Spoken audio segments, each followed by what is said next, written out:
Welcome to another mini blog. আজকে আমি এমন একটা সুন্দর লোকেশানে গিয়েছিলাম যেখানে বিঘার পর বিঘা জমি ধান চাষ করা হয়। হ্যাঁ, অ্যান্ড এত সুন্দর লাগে যখন ধান চাষ হয় আর কি। তো আমি ওই ধান চাষের টাইমেও গিয়েছিলাম। তখন আমি ব্লগ বানাইনি, তো তোমাদের দেখাতে পারিনি। সেই দৃশ্যটা ভীষণ সুন্দর ছিল। বাট এখন যখন গিয়েছিলাম তখন হচ্ছে ধান গাছ সব তোলা হয়ে গেছে আর কি। তো এদিকে সানসেট হচ্ছে আর আকাশটা শুধু দেখো কি সুন্দর দেখতে লাগছে। পুরো শরৎকালের আকাশ, মনেই হচ্ছে যেন আর কিছুদিন বাদেই দুর্গাপুজো আসছে। অ্যান্ড এই কিউটিটাকে দেখো, ভীষণ কিউট, ভীষণ কিউট। মানে আমি যখনই যাই একে দেখতে পেলেই আদর করি আর কি। অ্যান্ড সন্ধ্যাবেলা এসে গিয়েছিল আমার একটা পার্সেল। আর পার্সেলটা আমি বলছি কি আছে।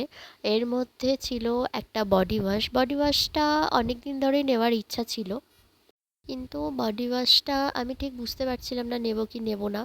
কারণ আমি অলরেডি আরেকটা চুজ করে রেখেছিলাম, কিন্তু এটা আমাকে নিতেই হলো।